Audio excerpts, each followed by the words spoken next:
A report coming in from Sri Lanka claims that Prime Minister Mahinda Rajapaksa did not want to meet United States Secretary of State Mike Pompeo during his recent visit to the island nation. During his brief visit to Colombo, Pompeo held bilateral talks with President of Sri Lanka Gotabaya Rajapaksa and Foreign Minister Dinesh Gunawardena. A member of Sri Lankan Parliament, Wimal Weerawansa, now has said that Prime Minister Rajapaksa was not keen to meet Pompeo and hence was not part of the meeting. The top US official briefed the media following the talks with Foreign Minister and also visited the St. Anthony's Shrine before heading to Maldives. The United States Secretary of State and Sri Lankan President discussed a range of issues including transparent trade and investment, the COVID-19 pandemic and a commitment towards democratic freedoms. Sri Lankan Foreign Minister also hailed the meeting as an opportunity to understand both countries' priorities. Dinesh Gunawardena said that Sri Lanka's foreign policy will remain quote-unquote neutral, non-aligned and friendly. Since the Rajapaksa brothers came to power, Sri Lanka's policies have tended to favor the Chinese regime. Xi Jinping and his administration too have cultivated a close rapport with the current Sri Lankan government. It seems that Sri Lanka's strategic location has given United States and China another reason to stand face to face. But with the port city project and leasing of the world's busiest shipping lanes, China seems ahead in this race. We are now joined by political analyst Rasika Jayakodi, who is live with us from Colombo. Rasika, thank you so much for joining us on WION. The big question is, the main question here is, Pompeo held a meeting with the president. Was Prime Minister supposed to be part of that meeting? Because we are getting reports that claim that Prime Minister Mahinda Rajapaksa did not want to meet Pompeo. But was he scheduled to meet Pompeo in the first place? Yes, I think the Prime Minister's absence can be analysed from two angles. One is that Sri Lanka just passed the 20th Amendment to the Constitution, which placed enormous powers in the hands of President Gotabaya Rajapaksa and curtailed the powers of Prime Minister Mahinda Rajapaksa. So in this context, Prime Minister runs the risk of losing his relevance in the systems of governance, and that is something we as opposition activists continue to point out during the debate over the 20th Amendment to the Constitution. That is the critical question, whether the 20th Amendment to the Constitution has rendered the Prime Minister irrelevant. Absolutely. That's a very critical question that we have to ask. At the same time, there's another school of thought which says that the Prime Minister is the one who maintains closer links with China while the President continues to manage the interests of the US. So it's a two-pronged approach. Right. We all know Prime Minister Gotabaya Rajapaksa was a citizen of the United States and he renounced his citizenship just before the presidential election. He's perceived to be, his family is still in the US.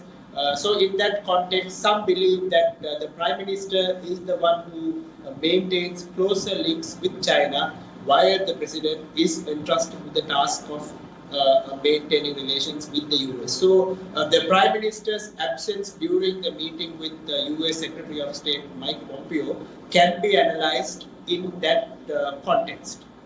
How do we react to this statement by a Sri Lankan leader who has, in fact, a member of Sri Lankan Parliament, Wimal Weerawansa, who says that Prime Minister Rajapaksa was not keen to meet Pompeo, but Mike Pompeo did in fact hold meetings with the constitutional power in Sri Lanka, which is the president. How were those talks? How was that meeting?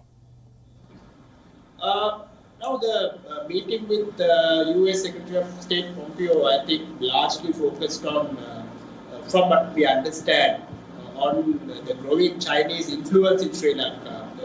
The US Secretary of State famously said that China is acting like a predator, and which led to a somewhat social media diplomatic tussle between the US and the Chinese embassy in Sri Lanka.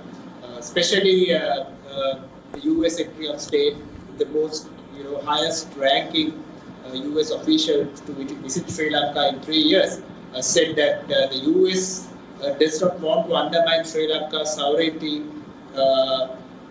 unlike China, which he said China wants to trap Sri Lanka into a debt trap. That was his explanation. But the issue here is whether Sri Lanka can manage these two rival forces. Because right now our economy is in a really bad shape, especially in the wake of the COVID-19 outbreak in the country.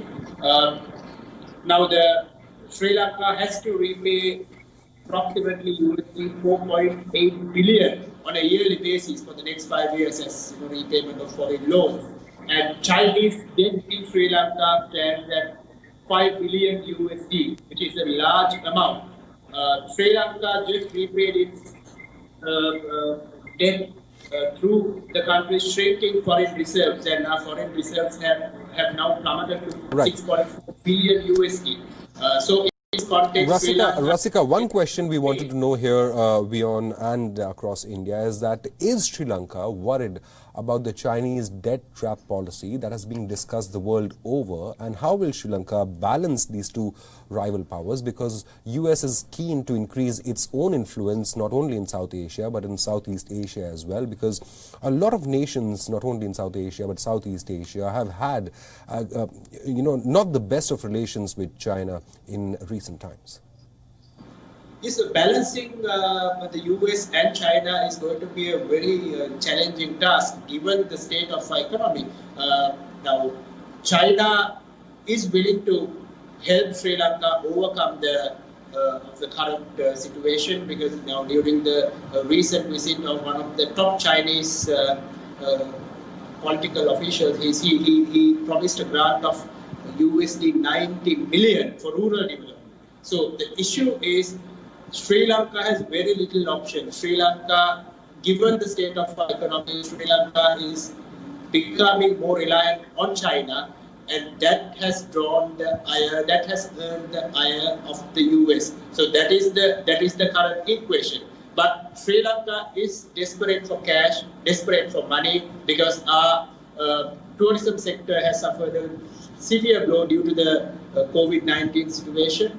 And the money we get from Sri Lankan expatriates, especially in the Middle East region, has gone down drastically. So in that context, Sri Lanka has very limited options, and China seems to be exploiting this situation to entangle Sri Lanka into a debt trap. So that's the threat that we face as a nation. Absolutely. Rasika, thank you so much for joining us. It is certainly a tightrope that Sri Lanka will have to walk as far as managing relations with China and the United States of America.